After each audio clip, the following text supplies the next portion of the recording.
अस्सलाम वालेकुम एवरीवन, मेरा नाम है मुख्तार। आप देख रहे हैं मेरी एक और वीडियो।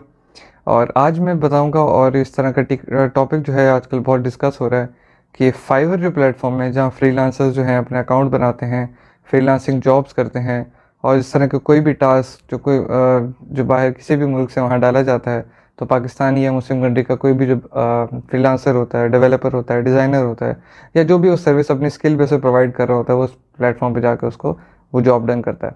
तो आज का ये डिस्कशन ये हो रही है कि fiverr.com जो है बेसिकली ये इसराइल की कंपनी है, ठीक है। इसराइल का ये स्टार्टअप, इसराइल की ये कंपनी जो कि अब बहुत बड़ी कंपनी बन चुकी है। ये इसराइल की कंपनी अब इस वक्त पूरी दुनिया के बहुत सारे ममालिक में है और बहुत सारे लोगों का रोज़गार जो है इससे मुंसलिक है।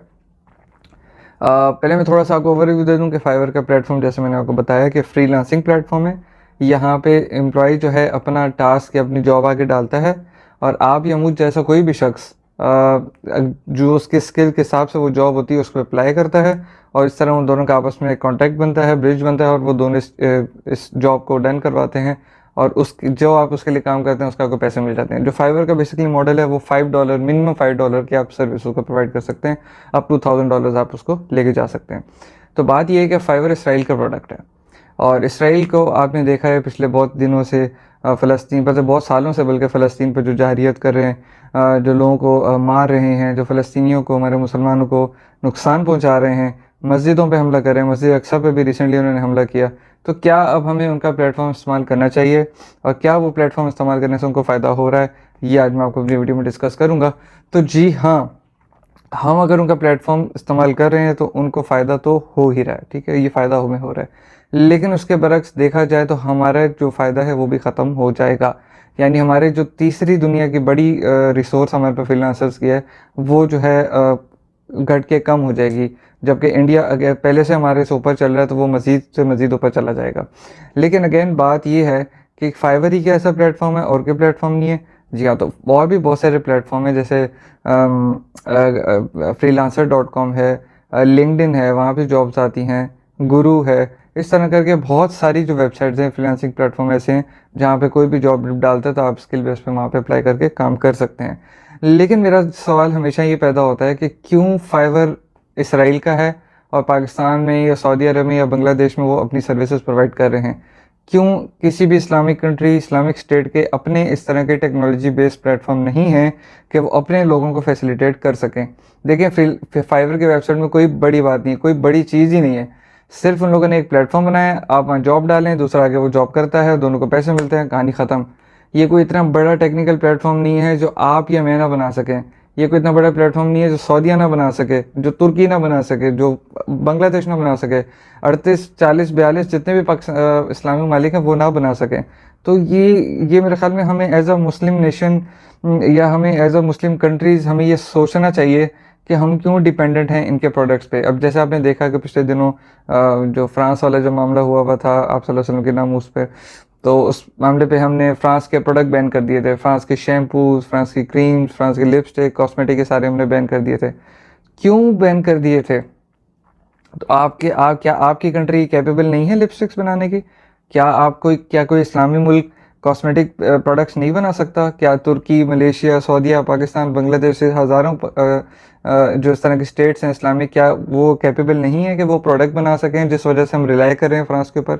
और आपके फ्रांस का शैम्पू इस्तेमाल करने या आपका फ्रांस का साबुन इस्तेमाल करने से फ्रांस की इकॉनमी को कोई फ़र्क नहीं पड़ने वाला। वो इससे ज़्यादा प्रोडक्ट जो है अपने मुल्क में कंज्यूम करते हैं। उसके अलावा पूरी दुनिया में भी उनके प्रोडक्ट जाते हैं, जो नॉन मुस्लिम्स हैं, इवन जो मुस्लिम्स हैं वहाँ पे भी प्रोडक्ट जाते हैं। तो मेरा ये मानना है कि फाइबर का प्लेटफॉर्म देखें, छोड़ें आप तब जब आपके पास या आपके मुल्क ने या आपके इस्लामिक मुल्कों ने, किसी भी कंट्री ने आपको ऐसा प्लेटफॉर्म दिया हुआ है। जिस तरीके से अभी पिछले दिनों कोई मसला डॉलर के टाइम मसला हुआ था, तो बहुत सारे लोगों ने कहा था कि डॉलर छोड़ो और लीरा लेना शुरू कर दो तुर्की का। तो हमारे उस टाइम अमेरिका से कोई रिलेशन सही नहीं थे, तो लोगों ने लीरा लेना शुरू कर दिया था। तो अभी आप एक काम करें, आप अगर फाइवर ही छोड़ना है, ठीक है, मैं इस हक में नहीं हूँ कि फाइवर इस्तेमाल करें। अगर आपने फाइवर ही छोड़ना है तो कोई एक ऐसा प्लेटफॉर्म सर्च करें, बहुत सारे हैं, मैं लिस्ट भी सामने दे रहा हूँ। बहुत सारे फ्रीलांसर प्लेटफॉर्म है, या तो उसको सर्च करें, सारे वहाँ पे जाके शिफ्ट हो जाएं और वहाँ पे जाके अपनी जॉब्स फाइंड करें। या आप भी कोई अपना कोई ऐसा प्लेटफॉर्म डेवलप करें जहाँ पे लोग आके अपना जॉब्स डालें और वहाँ पे आप जॉब डन करें। हम क्यों डिपेंडेंट हैं इन लोगों पर?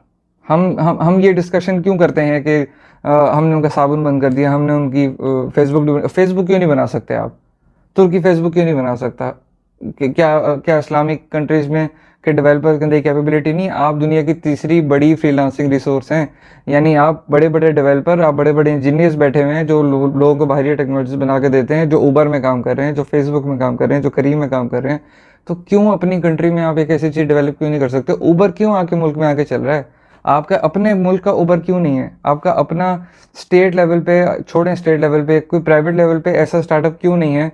या आपको उस तरीके से आपने रेगुलराइज क्यों नहीं की हुई सारी पॉलिसीज़ कि कोई लोकल स्टार्टअप बिजनेस डेवलप हो जाए, ताकि आपको बाहर की टेक्नोलॉजीज़ पे, बाहर की चीज़ों पे डिपेंड होना ही ना पड़े। तो मेरा बस यही आप लोगों से ये कहना चाहता था कि अगर अगर आपके पास, देखें, आपके पास अपना घर नहीं होता, आप किराए का घर रहते हैं, आपके किराए के घर में रहते हैं, आपके पास अपना ऑफिस नहीं होता, आप किराए का ऑफिस लेते हैं, आपके पास अपना जो है गाड़ी नहीं होती, आप किराए की गाड़ी लेते हैं। तो इसी तरीके से जब आपके पास अपने मुल्क में, आपके अपने इस्लामी ममालिक में से किसी मुल्क के पास ऐसा प्लेटफॉर्म नहीं है जिसमें आप ये जॉब्स कर सकते हैं, जिसमें अपने फ्रीलांसिंग स्किल्स जो है उसे अपनी चला सकते हैं, तो फिर आपको ज़ाहिर बात है रेंट पे फिर किसी और की चीज़ लेनी है। जब फिर आप अपनी गाड़ी ले लेते हैं और रेंट वाले को वापस कर देते हैं, तो भाई आप अपना कोई ऐसा प्लेटफॉर्म बनाएं जिस पे ये सारी चीज़ें करें। या तो इसका सोल्यूशन ये है, या तो अगर आपने फाइवर को छोड़ दिया तो फिर वो रेंट वाली गाड़ी की बात है कि आपने अपनी गाड़ी भी नहीं खरीदी और रेंट की कार भी वापस कर दी, यानी आपने अपना घर भी नहीं बनाया और किराए का घर भी वापस कर दिया, तो आप फिर खुली छत के नीचे घूम रहे हैं।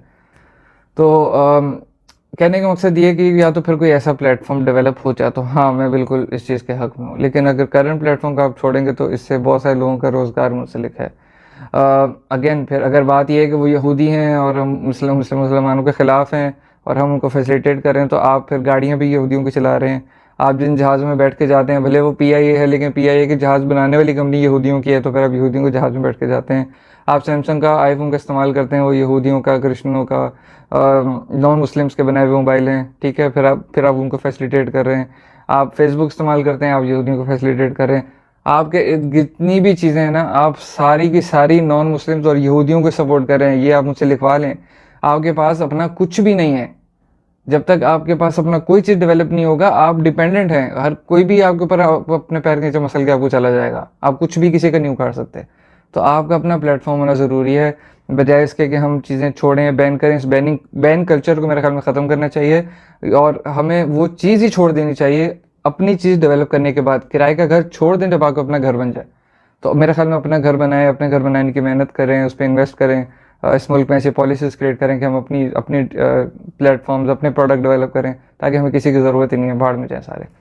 सो मेरी ये पॉइंट ऑफ व्यू है, तो मैंने आप लोग से डिस्कस किया। आप लोग इस बारे में क्या सोचते हैं, आप लोग क्या कहते हैं, मुझे कमेंट में अपनी राय से ज़रूर आगाह कीजिएगा।